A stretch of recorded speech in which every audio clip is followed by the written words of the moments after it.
Um, It's so smoky in there, dude. Try to see if you can get me up. yeah, that's what I'm about to do.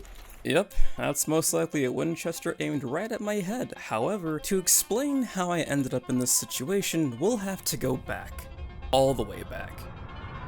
So about 2 hours ago, we play Apex. Ah, there we go. Not really.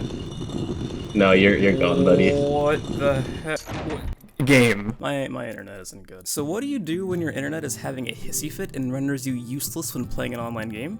You play a different one. If you ever wondered what the manifested form of rubber banding looks like, this is peak rubber banding. What? Oh, okay. I am going to burn down Comcast one day. But will this shitty internet stop me from playing video games? Absolutely not. Though my internet might make me a slight liability, I surprisingly did well in my first firefight. I'm down. Jesus Christ, I got absolutely wrecked. Is that a one-time no matter where?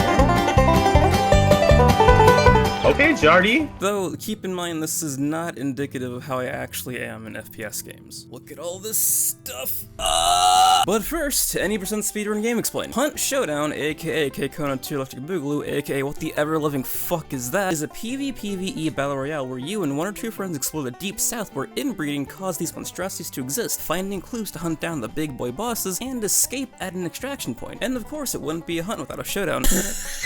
You can choose to play it safe and just extract right away to make your life simple and clean, or you can decide to get greedy and hunt down other players that are also banishing a boss, making things complicated and dirty. But did you know that if you banish the boss, there is a fuck all indicator on the map letting everyone and their mothers know where you are?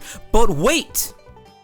There's more! If you make noise, you'll out yourself to enemy players, so you need to act like you're in a quiet place and shut the fuck up. Everything makes noise. Glass, rattling chains, gunshots, birds, this guy.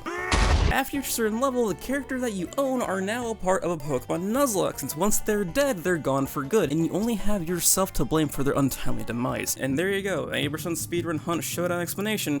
Now back to your inconsistently scheduled idiocy. Oh, so Yeah, someone's here. within the first half hour of playing, I was learning the ins and outs of the game. In some cases, quite literally getting my feet wet, learning how dark vision works, how extracting a boss functions, reading a map, stepping on a bear trap during a firefight, and I managed to only get spooked once. Watch out behind you, Jardy. You learn a lot while you're in the South, like how to be a gun-slinging, banjo playing, tobacco smoking, sibling fucking, race baiting, uneducated donkey. Sorry. Also, fire bad. Question, what happens when you set off the equivalent of a nuclear alarm siren in a video game where being silent and stealthy is advantageous for you? Ow, up top, I'm down! You alert everyone within a 15-yard radius. When an enemy team notices that nuke-worthy explosion or the fuck-all indicator on the map showing where you're banishing the boss, a firefight will break out for about 5 minutes. The first 4 minutes consist of setting up any sort of traps available and holding an angle for what feels like an eternity. Time seems to slow down and you become much more acquainted with the barrel of your gun. Your mind starts to drift off as you begin to disassociate, wondering why you're even in this monster-infested bayou. What am I truly gaining from banishing this monstrosity? Why must I be pit against other like-minded hunters? We should be working together, not against one another, to eradicate these creatures once and for all. Oh yeah, here running. Oh god. After an arduous firefight, wanna know what you do immediately afterwards? You get to walk around for what feels like 15 minutes just to potentially find more clues, banish a boss, fight some more enemies, and do this all over again. Prior to the firefight, you need to first find the boss, which is what instigates the firefight to begin with. So while you and your friends play a walking simulator to look for more clues, you'll eventually find the boss in a small, congested building. I'm extremely claustrophobic. This ends up having two outcomes. An enemy team shows up and kicks your shit in while you're dealing with the boss, leading to an unfortunate wipe, or you get shot in the face by a friend, downed by the boss, and end up being dead on arrival. I'm back up. It's... What? So I said the firefights are roughly 5 minutes, and that's because you need to take these things slowly. It's 4-player showdown. I'm still surprised that I hit this guy, let alone even saw him in the first place. Assassin banishing. Where's that at?